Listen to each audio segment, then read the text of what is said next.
Selamat malam, salam sejahtera. Akhirnya seperti yang kita sudah jangkakan, seperti yang kita sudah ketahui, dan seperti yang kita ramalkan, Zuraida Kamarudin akhirnya dihukum setimpal dengan perbuatannya. Apa perbuatan Zuraida?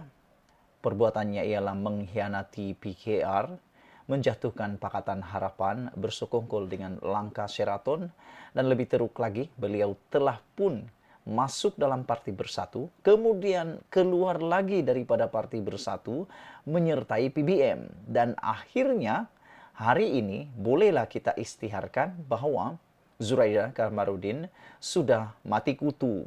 Dia berada di hujung tanduk dan hidupnya dari segi politik dalam keadaan yang amat-amat kritikal. Bahkan sehingga waktu ini kita tidak tahu adakah beliau akan dapat bertanding PRU ataupun beliau hanya menjadi penonton pengundi seperti kita yang biasa-biasa ini. Ini semua susulan daripada keputusan dalam parti PBM apabila Presiden PBM yaitu Larry Seng telah pun menggantung Zuraida dan 12 ahli majlis tertinggi. Laporan ini menyatakan bahwa krisis kepimpinan dalam Parti Bersatu Malaysia PBM semakin meruncing apabila Larry Seng yang mendakwa masih lagi presiden parti yang sah menggantung Zuraida Kamarudin sebagai ahli parti itu. Turut dikenakan tindakan yang sama ialah 12 ahli majlis tertingginya. Mereka ialah Haniza Muhammad Taha, Dr. Dorayah Alwi, Rahima Majid, Dr. Sathi Kumar, dan ramai lagi. Dalam satu kenyataan malam tadi, Seng berkata, tindakan itu diambil kerana penglibatan berterusan mereka yang didapati menggugat kepentingan parti dan kepimpinannya. Dengan menggantung Zuraida bersama 12 ahli majlis tertinggi yang lain dalam PBM, aku boleh kata parti ini sedang berada di ambang bubar. Ada harapan parti ini bakal dibubarkan dan mungkin Zuraida bersama dengan kawan-kawan yang lain akan keluar daripada parti itu dan membentuk parti baru. Jadi saudara-saudara sekalian, aku nak ulang sekali lagi, seakan-akan PBM ini terpalit dengan apa yang dialami oleh PKR apabila Zuraida meninggalkan PKR pada langkah Sheraton yang dahulu. Apabila dia berada dalam PBM pun ada masalah besar dalam PBM apabila berlaku persaingan perebutan pula kuasa antara presiden. Dan itulah seperti yang aku kata tadi, PBM mungkin akan bakal dibubarkan. Lebih-lebih lagi apabila kalau ROS mula campur tangan dalam penyelesaian isu ini. Tentunya ROS tidak suka untuk melakukan perkara tersebut. Jadi saudara-saudara yang dihormati sekalian, apa yang berlaku selepas ini ialah apabila dijangka Zuraida tidak akan dapat bertanding pada PRU 15 kali ini. Ini semua karena mungkin beliau tidak punya tempat atau tidak diberikan watikah pelantikan sebagai calon oleh Larry Seng. Dalam kenyataan semalam, Larry Seng berkata tindakan itu diambil kerana penglibatan berterusan beberapa orang atau 12 orang dalam parti PBM yang didapati menggugat kepentingan parti dan kepimpinannya. Larry Seng mengatakan, saya menolak dan mengutuk muslihat politik yang telah menjejaskan kepercayaan kepimpinan saya dan telah menyebabkan banyak kekeliruan kepada ahli parti dan masyarakat umum, kata Larry Seng lagi. Oleh itu, jawatan mereka akan digantung sehingga jawatan kuasa tetap tertib ditubuhkan untuk meneliti perkara itu selepas pilihan raya. Jadi selepas pilihan raya, barulah keputusan diambil. Makna kata, apa jadi dengan Zuraida Kamarudin? Sambil menambah, Larry Seng juga mengatakan mesyuarat majlis tertinggi akan diadakan Ahad ini di Sarawak untuk membincang dan menyelesaikan isu itu dengan segera. Menurutnya lagi, individu yang digantung tugas itu telah dimaklumkan melalui surat dan mereka tidak akan dijemput untuk menghadiri mesyuarat itu. Zuraida awal bulan ini secara rasmi dilantik sebagai Presiden PBM susulan mesyuarat majlis tertinggi parti itu awal minggu ini. Seng yang merupakan Presiden pengasas PBM menggantung Setiausaha Agung Parti Hizwan Ahmad dan Ketua Penerangan Zakaria Abdul Hamid, kedua-duanya adalah sekutu Zuraida. Itu dia saudara-saudara sekalian, jangan lupa kamu tinggalkan komen Anda. Adakah Zuraida Kamarudin layak menjadi calon pada PRU 15 ini ataupun beliau sudah sah hilang kelayakan sebagai calon PRU karena tidak mendapat watika pelantikan, mungkin tidak akan mendapat watika pelantikan dengan penggantungan keahlian Larry Sheng ini. Kita jumpa lagi, tinggalkan komen kamu.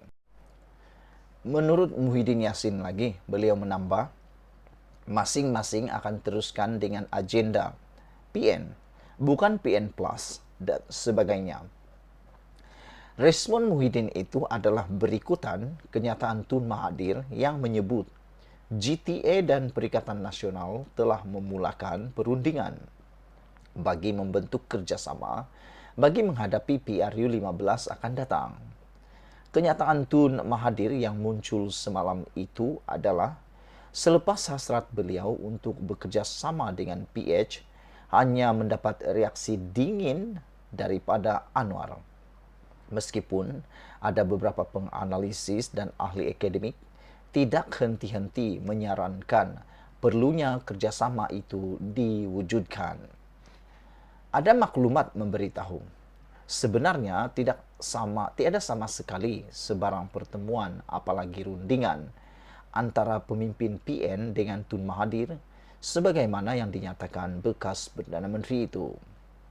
Kata maklumat itu lagi, pemimpin PN hanya pernah bertemu dengan Tun Mahathir kira-kira 4 bulan yang lalu, tetapi tiada langsung membincangkan soal kerjasama dengan GTA, jauh sekali berunding tentang pembahagian kerusi. Pertemuan tersebut adalah dalam pengetahuan Mahyadin Mat Yassin selaku pengerusi Perikatan Nasional dan sekadar untuk menghormati Tun Mahathir yang menyatakan keinginan bertemu melalui seseorang yang dihantar khusus bagi tujuan tersebut, tambah maklumat itu lagi. Bermakna sekarang, dengan penegasan Muhyiddin semalam, adalah jelas dan muktamad bahawa Perikatan Nasional tidak akan bekerjasama dengan GTA dengan mana-mana pihak yang lain.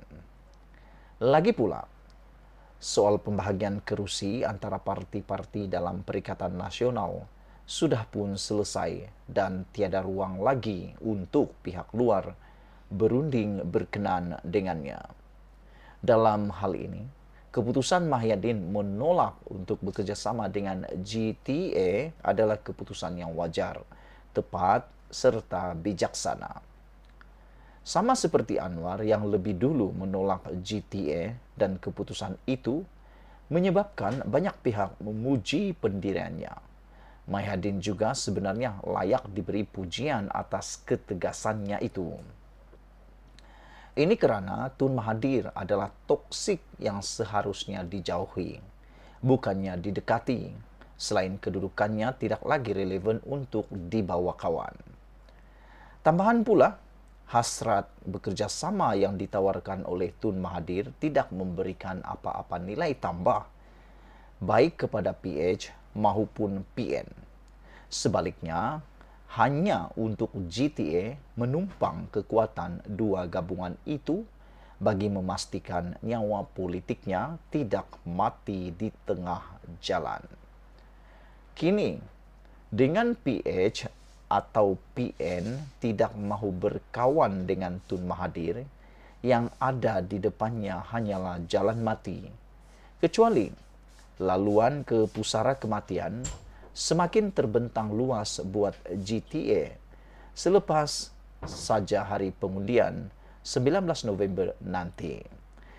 Aku setuju dengan tulisan Sahbudin Husin ini apabila beliau menyatakan tidak ada apa-apa nilai tambah yang boleh dibawa oleh Tun Mahathir lagi kepada Perikatan Nasional dan Pakatan Harapan untuk kali ini.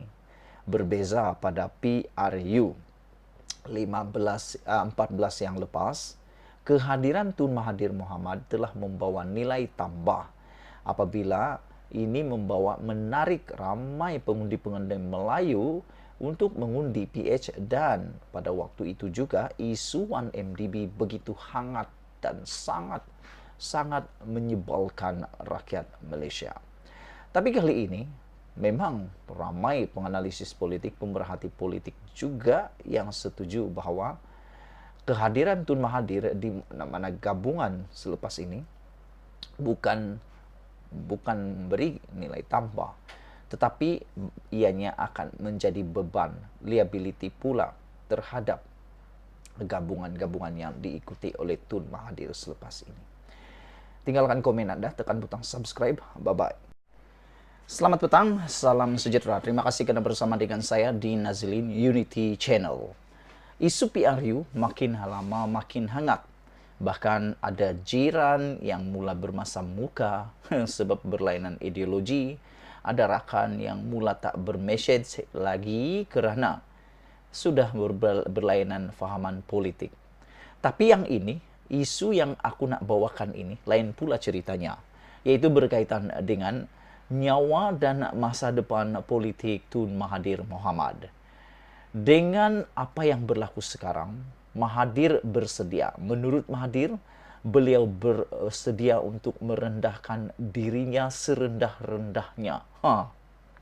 Seorang negarawan Malaysia yang paling terulung satu ketika dahulu, kini sanggup selain daripada mengakui sendiri, Tun Mahathir mengakui sendiri bahawa beliau sanggup untuk dikatakan sebagai menjilat ludah sendiri. Selain daripada itu, hari ini Mahathir mengaku lagi sanggup merendahkan diri untuk menjalin kerjasama dengan sesiapapun, terutamanya dengan Pakatan Harapan, yaitu Anwar Ibrahim. Namun demikian, keputusan daripada Anwar Ibrahim sudah sah dan muktamad. Kita ucapkan tahniah kepada Anwar Ibrahim kerana berani mengambil keputusan yang pada pendapat aku keputusan yang terbaik. Apabila Anwar Ibrahim sendiri mengatakan bahawa tidak ada kerjasama lagi dengan GTA. Dia telah ambil keputusan bahawa tidak akan ada kerjasama lagi dengan GTA kerana percaturan ataupun strategi politik telah pun dirancang terlebih awal dan calon-calon telah pun diumumkan kemarin. Maknanya, tidak ada lagi apa-apa ruang untuk bekerja sama dengan GTA. Selain daripada itu, Muhyiddin Yassin juga telah menyatakan keengganannya dan secara muktamad dan rasminya, Muhyiddin Yassin mengatakan tidak akan ada kerjasama antara GTA dan Perikatan Nasional. Kerana Muhyiddin kata mereka sudah merancang dengan teliti dan sukar untuk tiba-tiba membuat perubahan lagi. Jadi tidak ada lagi ruang untuk Tun Mahathir Mohamad. Oleh sebab itulah, tajuk ulasan hari ini adalah selepas Anwar dan Muhyiddin sama-sama tolak Mahathir, kini hanya ada jalan mati di depan GTA dan Tun Mahathir Mohamad. Walaupun hari penamaan calon ada kira-kira seminggu lagi, cubaan Tun Mahathir Mohamad mencari kerjasama bagi GTA nampaknya terus menemui jalan buntu. Jika sebelum ini, PH dan Anwar Ibrahim dengan tegas menolak pelawaan bekerja sama yang dihulurkan Tun Mahathir dengan mengatakan lebih baik beliau bertemu rakyat daripada berjumpa dengan bekas Perdana Menteri itu, semalam Perikatan Nasional dan Muhyiddin Yassin juga mengambil keputusan yang sama. Pengerusi Perikatan Nasional itu berkata pihaknya telah mengambil keputusan untuk menghadapi PRU15 dengan parti komponen sedia ada saja. Tidak ada langsung perbincangan dengan GTA.